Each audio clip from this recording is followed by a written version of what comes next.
할렐루야. 말씀으로 하루를 여는 4월 4일 목요일 삼천교회 아침 묵상입니다. 오늘 말씀은 열왕기하 12장 2절 말씀입니다. 요아스는 제사장 여호야다가 그를 교훈하는 모든 날 동안에는 여호와 보시기에 정직히 행하였으되. 아멘. 지난 시간에 북이스라엘의 왕 아하시아가 에그론의 신 바알세부백에 자기 병이 나을지를 묻고자 했다가 하나님께 책망을 받고 결국은 죽음을 맞았다는 말씀을 드렸습니다. 그는 악한 왕 아합과 이세벨의 아들이었다고 한 것을 기억하시죠? 아합과 이세벨의 딸도 있었습니다. 아달랴라는 여인입니다. 이 아달랴는 남유다의 왕과 정략적인 결혼을 하게 됩니다. 아달랴가 낳은 아들의 이름도 아하시아입니다. 그래서 한때 북이스라엘에도 아합의 아들 요람이, 남유다에도 아합의 혈육 아하시아가 왕인 적이 있습니다. 그토록 악한 왕 아합과 이세벨의 혈통이 이렇게 건재해 보였으니까 엘리야가 그 전에 낙심하여 광야로 도망했을 법도 합니다. 그런데 앞선 열왕기상 19장에서 40주 40야를 걸어서 호렙산에 이르게 하신 하나님께서 엘리야에게 세미한 음성으로 들려주신 말씀이 있었죠. 낙심하지 말아라 엘리야야. 너는 절대 혼자가 아니다. 내가 바알에게 무릎 꿇지도 않고 입 맞추지도 않은 이스라엘 가운데 7,000명을 남겼다. 너는 하사엘에게 기름을 부어서 아람의 왕이 되게 하고 예후에게 기름을 부어서 이스라엘의 왕이 되게 하고 또 엘리사에게 기름을 부어서 네 후계자가 되게 하라는 말씀이었죠.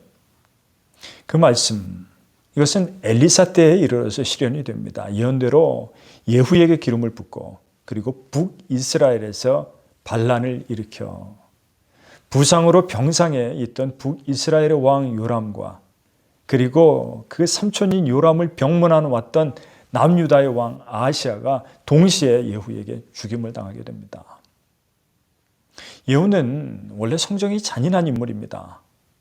그를 통해서 엘리야에게 하나님이 말씀하셨던 아합과 이세벨 집안의 몰락을 가져온 것이죠. 하나님은 그렇게 그를 사용하셨던 것입니다. 한편 아달랴는 졸지에 오빠와 아들을 잃게 됩니다. 예후를 통해서 친정인 아합의 집안이 몰살을 당하자 이 아달랴가 생각해낸 것이 시댁인 남유다의 다윗의 혈통도 몰살하겠다는 계획입니다.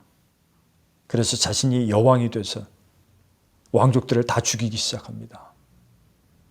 이세벨이 북이스라엘에서 가장 악한 여인이었다면 그의 딸 아달랴는 남유다에서 가장 악한 여인이었습니다. 모전여전이라고나 할까요? 그런데 그때 다 죽지 않고 성전에 숨어 있어서 살아남은 유일한 왕족이 있었습니다. 그의 이름이 요아스입니다. 기적처럼 다윗의 혈통을 이어갈 수가 있게 된 것이죠. 아달랴 당시에 얼마나 하나님의 성전을 등한시했는지 성전에 숨어 있었기 때문에 안전했다는 것, 그것은 씁쓸한 미소를 짓게 합니다. 끝내 아달랴 7년에 성전을 지키던 대제사장 여호야다가 아달랴를 몰아내고 7살 먹은 요아스를 왕으로 옹립합니다. 북이스라엘은 계속해서 왕조가 바뀌지만 남유다는 하나님께서 다윗에게 약속하신 것처럼 다윗 왕조가 끊어지지 않게 됩니다.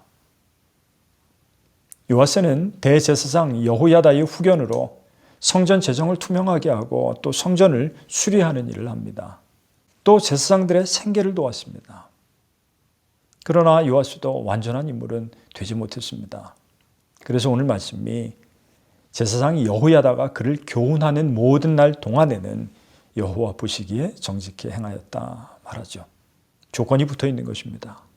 제사장 여호야다가 죽은 후에는 요아스는 아람 왕 하사엘의 침략이 두려워서 여호와의 성전에 있는 예물과 금을 모두 다 갖다 바치고 유다에 다시 만연해진 우상 숭배를 방조하였습니다.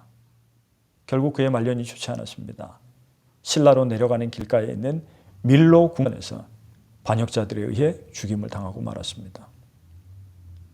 우리는 악하고 또 약함을 인정할 수밖에 없습니다.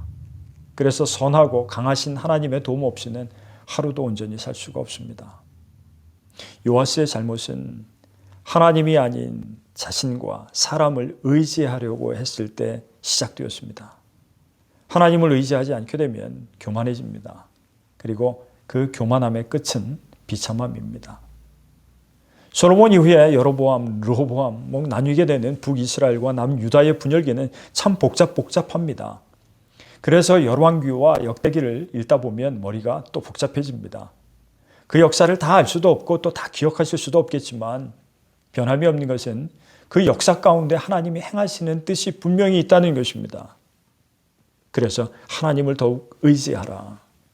또 진정한 왕은 하나님이시다. 오늘도 이 역사를 교훈 삼아서 하나님을 의지하시고 그분의 주권을 인정하시며 살아가시는 저와 여러분들 되시기를 주님의 이름으로 간절히 축원합니다. 기도하겠습니다. 하나님, 이 땅에 하나님을 경외하고 하나님만이 진정한 왕이심을 기억하는 위정자들이 많아지기를 원합니다. 대한민국을 지키시고 겸손한 그리스도인들을 통해 믿음의 후대들이 온전히 세워지도록 복 내려 주옵소서. 왕으로 오신 예수 그리스도의 이름으로 기도드리옵나이다. 아멘.